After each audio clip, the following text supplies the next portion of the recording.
ये कहानी पूरी तरह से काल्पनिक है।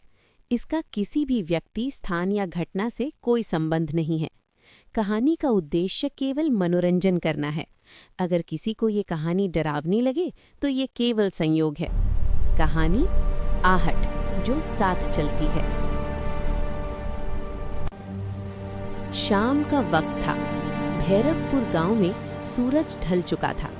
सड़कों पर सन्नाटा था, लेकिन अजीब बात ये थी कि सन्नाटे में भी कुछ चल रहा था। धीमे, बहुत धीमे, जैसे कोई नंगे पांव जमीन को छूते हुए कदम रख रहा हो। गांव वाले इसे कहते थे आहट, पहली आहट। रीना शहर से गांव आई थी कुछ दिनों के लिए।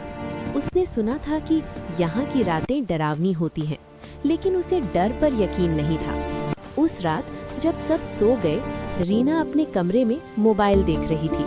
अचानक टक टक टक, जैसे कोई बरामदे में चल रहा हो। उसने सोचा शायद बिल्ली होगी, लेकिन आवाज रुकने के बजाय उसके कमरे की तरफ आने लगी। कौन है? रीना ने आवाज लगाई।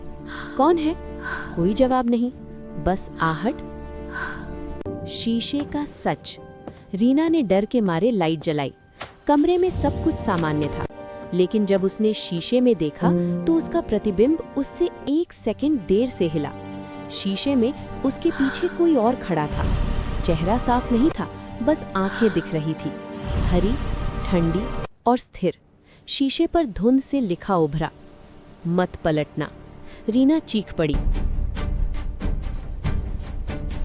गांव की सच्चाई।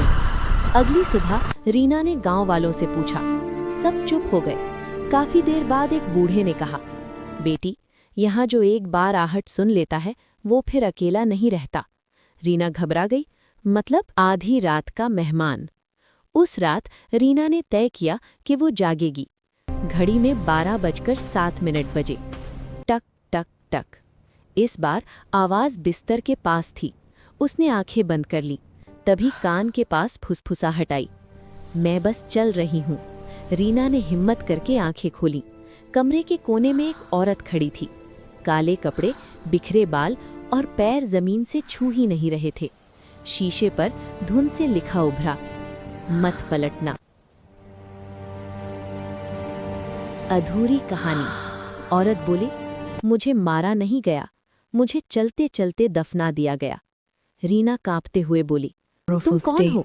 औरत ने कहा, मैं वो हूँ जिसकी मौत पूरी हुई। रीना जिंदा थी, लेकिन गांव में एक और खबर थी। जिस घर में रीना ठहरी थी, वहां के फर्श पर रात भर गीले पैरों के निशान थे, और वो निशान रीना के बिस्तर के दोनों तरफ थे, जैसे कोई पूरी रात उसके साथ खड़ा रहा हो। अंत। रीना अगले ही दिन गांव छोड़कर चली गई, लेकिन वो कहती है, जहां भी जाती हूँ मुझे अपने कदमों के साथ किसी और के कदम साथ चलते महसूस होते हैं, क्योंकि आहट किसी जगह से नहीं, किसी इंसान से जुड़ जाती है।